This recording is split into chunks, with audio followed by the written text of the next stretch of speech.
This is Between Two Phones. Coming to you live from Denver. How you doing? We're just so enthusiastic that 2025 is here. Welcome to 2025, everyone. Yes. It is our first episode of the new year. Not the first episode of season 2, but the first episode of the new year of Between Two Phones. Thank you so much for joining us. And lots to talk about in the world of Zoom. You know, new year, new Zoom. We changed the name. Zoom Video Communications is now no longer a thing. It's now Zoom Communications. Which I'm excited about because we do so much more. It makes a lot more sense. Yes. I've always wondered, since I started at Zoom almost 4 years ago, there was always this name attached, Zoom Video Communications, and I was thinking to myself, man, we do so much more than video. So much more. And just our base workplace package, which is, our bundled package. Bundle and save. Right? So we have meetings, of course, yes. And we assume those meetings are going to be video. We do them exceptionally well. Better than anybody on the market. Along with webinars and along with events. The video piece of that is huge. And we're never going to not be a great video company, but we also have mail, calendar, phone, chat, scheduler. A whole contact center. Be an enterprise level contact center with workforce which will management. do video. Yes. So video has always been the dominant force that has tied it all together. But all of these ancillary features that we've added on through the years have evolved to a point where we don't necessarily want to restrict ourselves to customers just thinking of it as just video. True. And the big thing for me when that resonated, I think, was not necessarily phone, not necessarily contact center, not necessarily chat, but when we started to add some of the spaces things. Yes. Workspace reservation. Yeah, the going back to the office. Yeah. Right? This return to the office motion that Zoom has embraced because while we're a great tool for being hybrid being the appropriate word, which means we actually get to be in person. I couldn't find you today. I could have pulled out my phone. Yep. I kind of had my hands full because I was carrying some stuff in, these production stuff.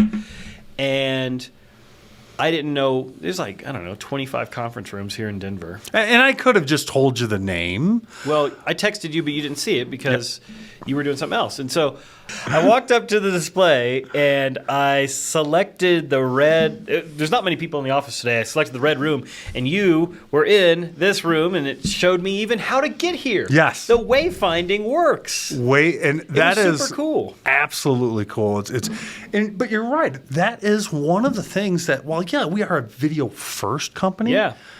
It would be reductive to diminish us to this just the video piece because we do so much more than that. So much more. Visitor management. Did you know that you can walk into an office and now use Zoom to check someone in and print a name badge? Right there.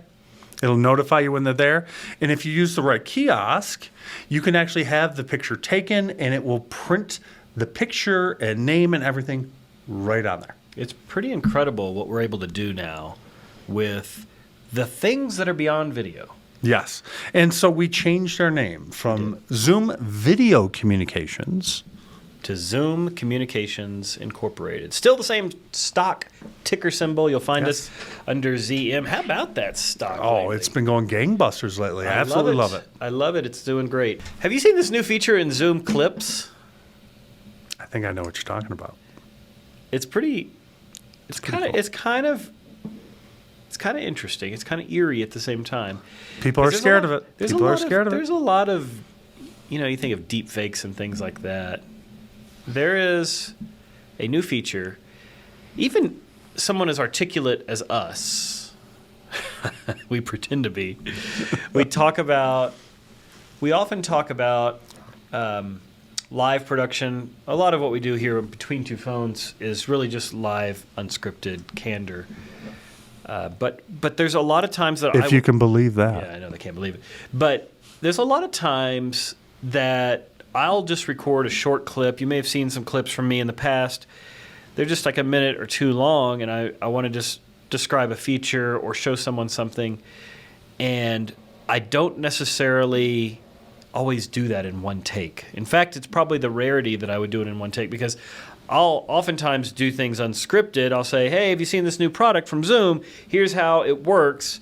But then I'll think of things after I've recorded it, oh, it'd be really cool if I included that, or if I added this piece to it, or maybe I'll just stumble on words. Maybe I'll just trip up.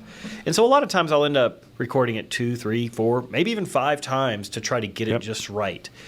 And so this new Zoom Clips feature, I like it a lot because I can script something out. And just in case they don't know, what it does is it actually takes your image and likeness and patterns, vocal patterns, mannerisms, and creates a video of you using the script you give it.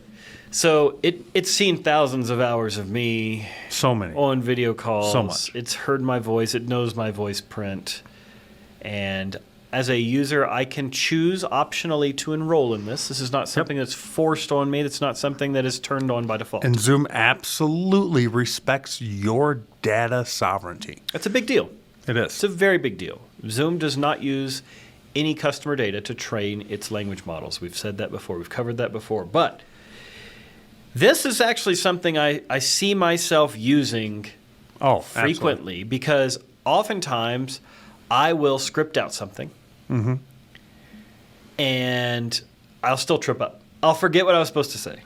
Never happened, right? I am the worst at scripting because I like don't to go off the cuff. Off the cuff. You are not a teleprompter man. No, when I read a teleprompter, it is not as good.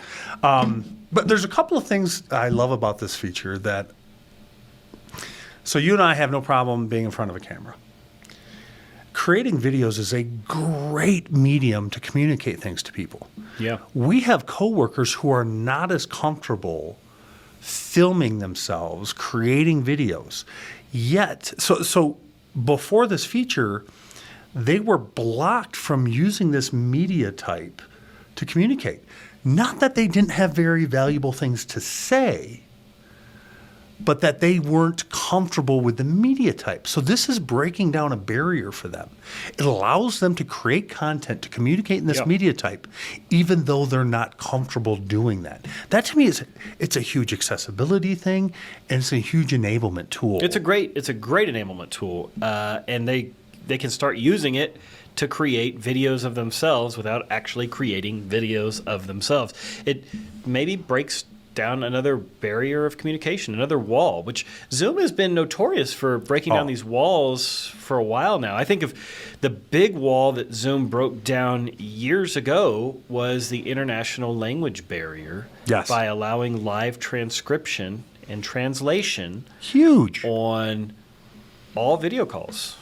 Yeah, and that's one of those things that, and I absolutely love this about Zoom. We are constantly trying to find ways to bring more people into a conversation, to make that conversation richer, more meaningful, more impactful. As somebody who has hearing aids myself, the fact that I can turn on captions, subtitles, every show I watch has subtitles. I can have that in a conversation because many times when somebody says a word I'm not familiar with, or they have a certain tonality that goes outside of the range I can normally hear, those caption subtitles helps reaffirm what I think I saw. So that enablement, that accessibility, in fact, we're going to have Sean Olson, who is our executive in charge of our ERG, Employee Resource Group, here at Zoom. He's going to do an episode with coming up soon talking about accessibility as Zoom. That'll be good. You don't want to miss it. But first, let's go to this short video we've prepared. Well, here we are, Eric, the site of so many gridiron matchups, Empower Field, Mile High Stadium, Denver, Colorado.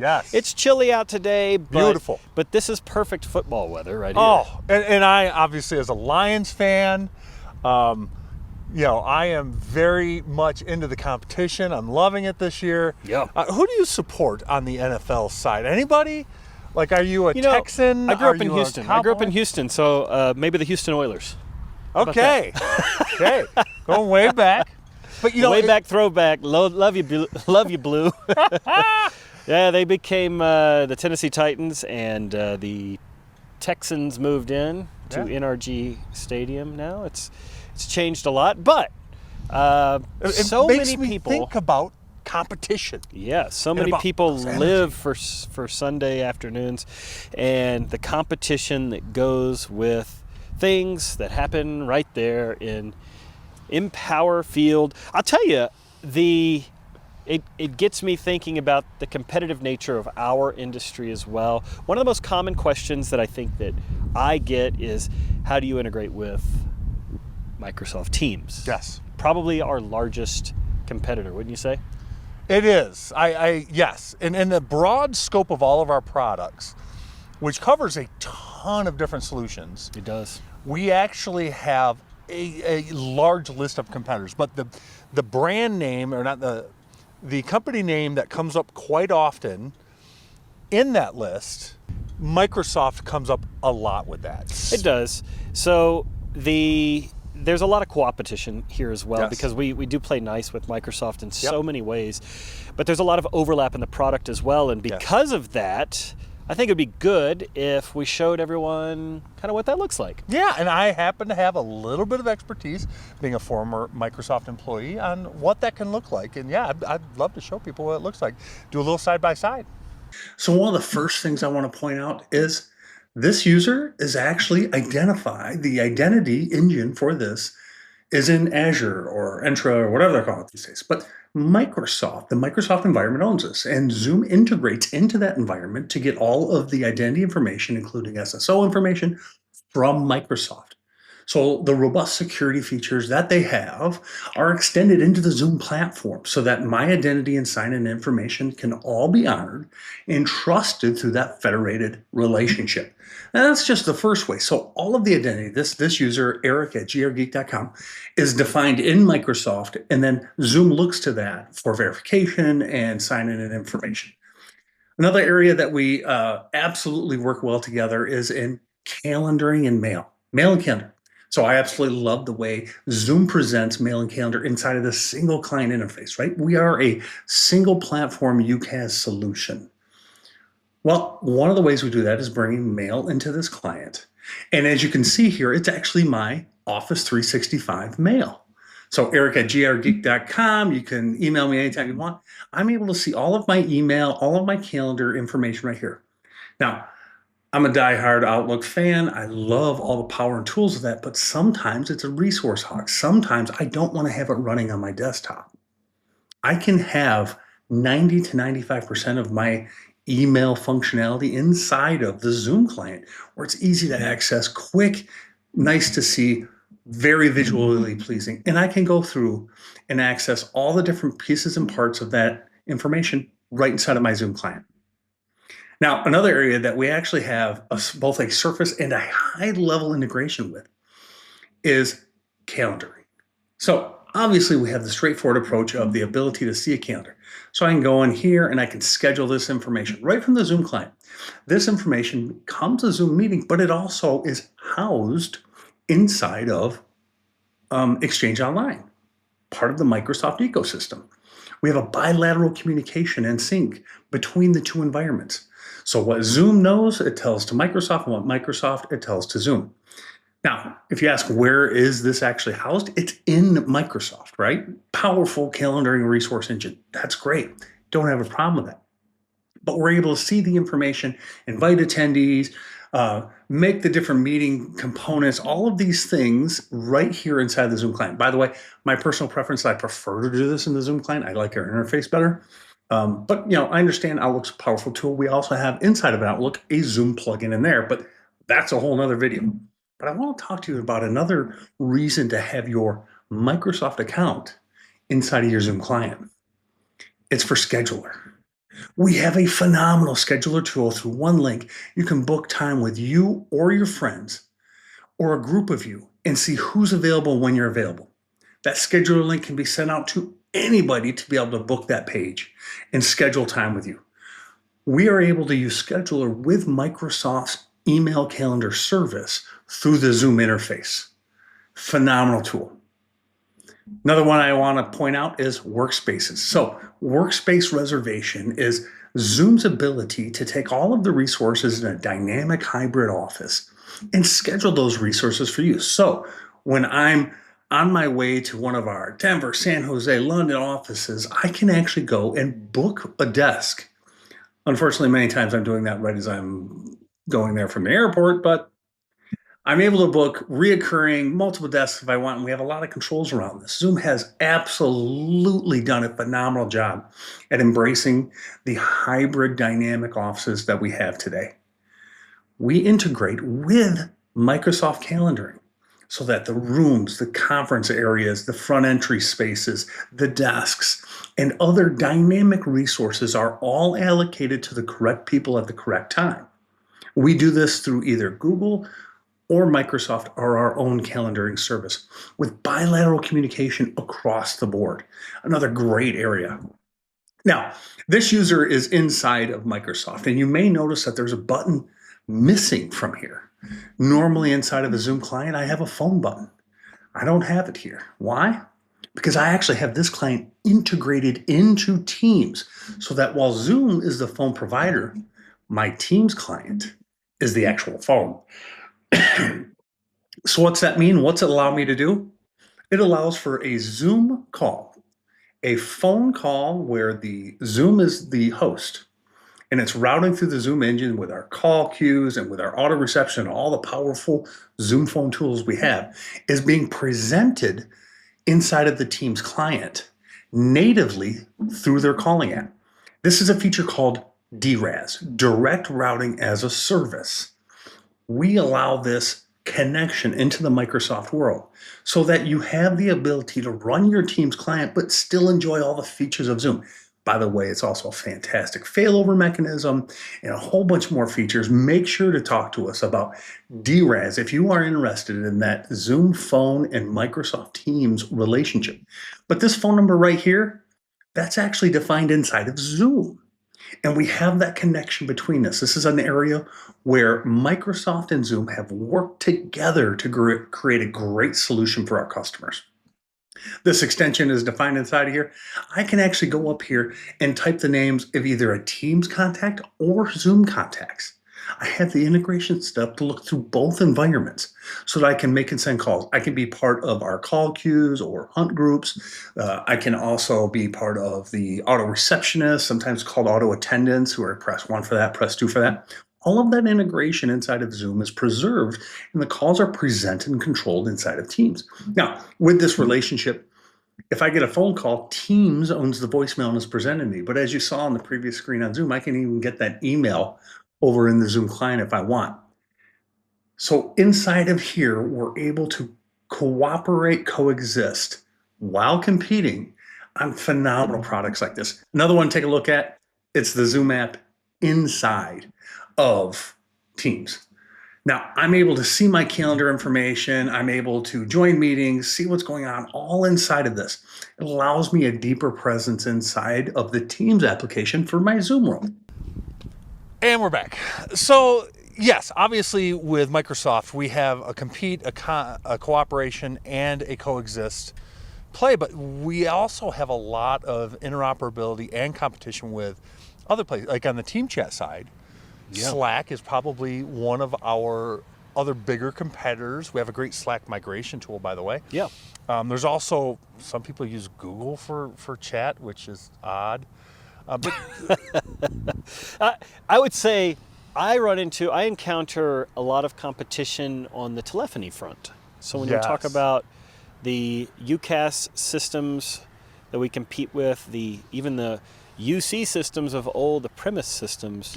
Avaya, we're in Denver, right? So there's Avaya. I believe your old employer, Mitel. I used to do a lot of work for Avaya. Both Avaya, Mitel, both now integration partners of Zoom, interestingly. Yes, very traditional PBX partners. And we have programs and processes for bringing those legacy PBX customers into the cloud world, which is very exciting. Despite the gridiron nature of Empower Field here in Denver, we can still play nice with some of those competitors out there as well. This is an editable podcast, I understand, right? No, it's actually live right now. Say hi to everyone on ESPN today. Hey! Go Broncos. We've got Michael Wilborn with us. Yes. And for those keen observers, who who have been around Zoom for a long time. They know him in previous roles. Tell us about your previous roles before we get to your current role. You were in the channel back when I started at Zoom, when I was just a young whippersnapper. What were you doing in the channel back then? First off, thank you for having me. Excited to be here. Thank you for joining us in Denver, because Yes. we don't get to Denver very often, but now they built this entire studio for us, so we feel obliged to use it. And you got to see snow this morning, so that was exciting. Not new for me, from Michigan. Yeah. But you have this. I had no idea what it was. The gentleman from the great state of Texas Great. was perhaps a bit taken aback. What is unique is when you leave, the snow will have melted, and that is different than Michigan. But it's really nice for them to say, hey, we've got somebody visiting from Michigan. Let's make them feel welcome. You know, it's interesting that, Denver, this far north, how the snow just melts away so quickly because the sun is just so intense. You can stand in the sun when it's 35 degrees outside, and you had a black jacket on earlier today, and it just like warmed you up. Yes, very Feels much like so. it's 55 and sunny every day. It is interesting. But I was actually very cold for some of our outdoor things that we did while we were here. So. He was, this was the effect. He was almost at a loss for words. I was. From what I understand, the subscriber base of this is still pretty low, so keep that a secret because we're not looking for new people to move to Colorado. This is very exclusive. This is a great state. Moved away it is. twice, moved back. So yes, long story short, excited to be here. I have been at Zoom for 5.5, almost 6 years at this point. Nice. Prior to that, I spent 5 years. Was that pre-IPO? Is that what that is? That's a funny story, and how deep are we going to go in this? So I signed before IPO, and I started shortly after the IPO. Okay. Which that will jack up your price point on some options. If you need anyone to help you out in that category, become an expert. But that being said, yes, it was right at the IPO. I was right after, but still very fortunate. Okay, to so have a good time frame of what, 2018? Is that when you started? April of 2019. 2019. Okay, got Yes. it. Yep. Cool. And spent 5 years prior to that at a competitor where I was also in the channel. I was national channel manager over there and then a team lead.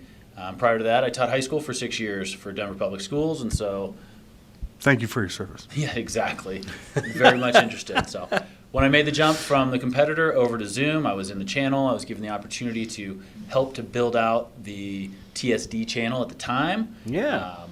We spent the first 9 months kind of putting it in perspective and what we wanted to do, and then we rolled it out on March 9th, 2020. About 5 days later, the You remember world the shut day. down. You remember to the day, yeah.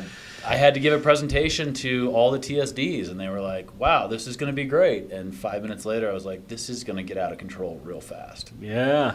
So I've got a question, because I've got a lot of friends that are teachers. Sure.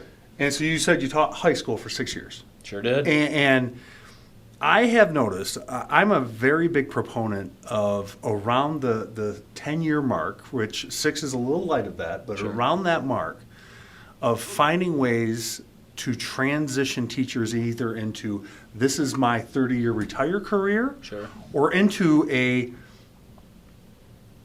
how to say this nicely, a better paying position in Private. corporate America, Yeah. in the private. Yeah. I would really love to, and this one's for you, Cricket, who is a subscriber who listens. She's a teacher. Yeah. What was that transition like, going from public school teaching, Yeah. high school, to private sector? Sure. Like, was that difficult? Did you already have a skill set? What transferred? Fair. Great question. And to go even deeper into what you originally mentioned, so yes, 6 years is light to the 10 years in the time frame. I was post-grad for my teaching licensure, and so I'm an alumnus of the great, we think of it as Harvard of the Mountain West, Colorado State University. You've probably heard of it or seen Rams. it. The Yeah, Fighting yeah. Rams. John knows well.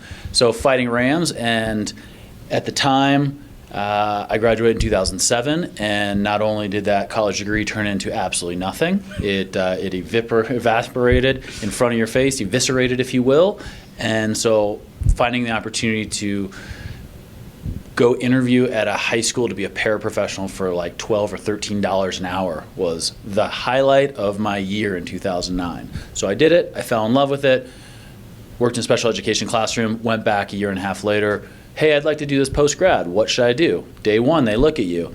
look to the left, look to the right. 2 of the 3 of you won't be here in 3 years. Oh, and so to your point of how I made that transition, I not only went 3, but I went 6. So being a fully tenured teacher in the state of Colorado, probably top 5% in my high school building as far as tenure.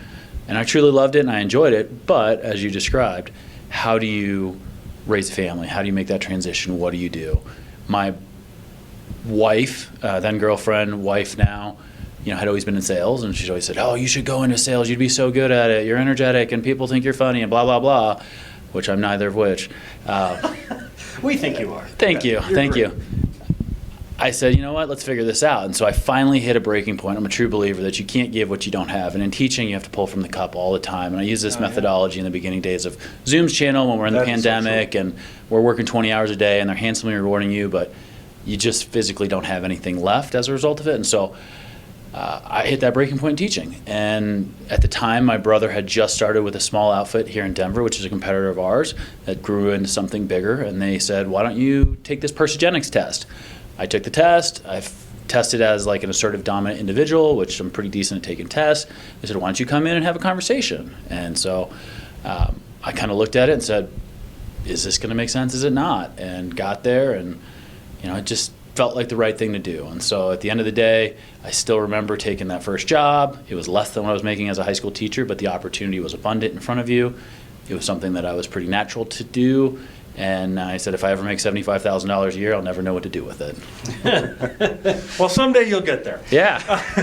Looking forward to it. Speaking of which, what are you doing these days? Yeah, absolutely. Fantastic question. So spent about 3.5 years of the first 5.5 years at Zoom, building out the channel, working towards it. Made a transition back into direct sales about 2.5 years ago. Regional sales leader for one of our wonderful teams here. Helps to sell directly to customers by building out great partnerships and envisioning what it looks like to drive revenue through multiple streams, helping customers find their happiness through our product set, and then also partnering back to the channel in the same time. So, when we say have you found that your experience in the channel, I'm guessing this is a kind of like a cheat code, like a leg up when it comes to the direct side, because now you know both sides of that fence, especially as Zoom is getting a lot more partner friendly, looking at, it's been a year of the channel for 3 years going, I think. Decade in my life. But you already have experience there. You probably already know some of the players. Yeah. So when you come across an opportunity or there's already an existing relationship, you have that there. Have you seen that be very beneficial? Absolutely. And for the channel confidence survey that happens to be going around Zoom at the moment, even though it's a live stream, I was able to say with complete confidence that I know the answer to this question, what the policy is, and not to pat myself on the back, but there's still, I hired a lot of people. I was on the hiring team for some of the individuals and stuff like that. And so I still have those connections to, hey guys, let me help you understand it. Let me help you understand what we did in the time we wrote that policy, or hey, it's since changed. What do you got for me? And cut out the red tape. So when you say direct now, it's not necessarily always direct in the sense that we're cutting the channel out either. Sure. So I think it's an important point of clarification, because there's a fair amount of ambiguity in what actually takes place when a customer comes to Zoom. And we try to work through the channel as often as we can, right? Nailed it, yeah. And I would toss in there too, so obviously when we were meetings platform and more of even that transition to Zoom phone, it was the introduction for Zoom into the channel over the course of the last 4.5 years for our TSD channel. Now, as we move into the ecosystem of contact center, ZRA, all the other ZVA, all those other products, if you don't have a partner involved, we will not be successful, because those clients do not trust anything in the contact center environment without having a partner associated to it. I know that, having been in the industry for over a decade. Zoom is learning that every single time we go into a deal. If you don't have a partner, find a partner, meet your best partner you can, and bring them in, because that customer wants them. Yeah. So in your role now, it seems that most of the folks that are local here to Denver, like yourself, are coming into the office a few days a week. How has that changed around here? You got to see it before, and then you got to see it during the pandemic, and now you get to see it after the pandemic. I'm just curious, like, the sense of the team here, how has it changed over the course of that 5 years? Yeah, it's a good question. The original Zoom office was very much an inside sales out org, and so everyone was in here 5 days a week, all day. If you weren't here by 7:30 at your desk, you're late. Yeah. You walk out the door at 4:30. Hard grind nose, having a lot of fun doing it. Obviously, we all went home, spent 2 years fully remote, completely staring behind a screen, eyes going cross-eyed every day. And now we're back to a model where it's 2 days in on a somewhat mandatory but very lenient policy. And so for me, I'm an outgoing person. As I mentioned, obviously being a high school teacher, I love to be in front of a class. I love to be talking and hands up. And so I enjoy it. I don't mind it. The 30-minute commute is probably one of the longer ones for some of the people in the city of Denver. Gives me the opportunity to listen to a podcast, listen to a book on tape, have some time away, reflect, think about it. Also, no one's mirror or monitoring, and so if you have to leave at noon that day or 2 that day or 5 that day or 7 p.m., whatever you want, you build your schedule. I just want you to come use the office because it is the facility. It is something that our customers are saying, what's a Zoom room look like? What does this, show me digital signage in real time? And like, that's a value add when you're in the role that I'm in today. Yeah. So speaking of which, I got a couple of questions. Lightning round, if you will. Please, John, jump in. We've practiced this 0 times. But I'm going to ask a quick question about Zoom product. Okay. And how you use it. And I'm just curious to see how this goes. John, jump in whenever you want. So I'm excited to see answer as quickly as you can. Favorite Zoom product to use? Meetings. Favorite new product in 2024? Probably not 2024, but ZRA, easily. Zoom Revenue Accelerator. Yeah. Nice. It's a great one. Favorite new feature? Ooh, favorite new feature, Zoom Revenue Accelerator, Zoom AI deal memos, and Ask Me Anything. As a sales leader, is this deal going to close this month? It then goes through a repository of everything we've ever done, gives me an educated guess on somebody said yes, no, not going to happen. That's cool, yeah. Oh, awesome. Love it. Awesome. Favorite product to sell? I would say right now probably Zoom Contact Center, just watching it come all the way full circle, having sold each iteration, and then the previous 5 years at a competitor, which also we made that jump to. Zoom Contact Center is fun to watch it because that's when you're fully adopting the platform and you're really using it every single day. Biggest objection you get from a sale? We use Microsoft. Yeah. Let's talk. So do we. What is your default screen? Blur. Blur. Mm-hmm. Not background. What on the Zoom client? Oh. What is your default tab? What do you have open? What do you go to? What does your eyes lay on by default? Oh, I think I know. This is Chat, the same mail, for everybody. calendar. Oh, chat. Yeah, this is chat for everybody. Well, so the reason why I ask is some external facing people still go to email as the default because that's the most common way to communicate with a mass audience. For sure, yeah. However, when you're communicating inside of an organization, chat is just winning.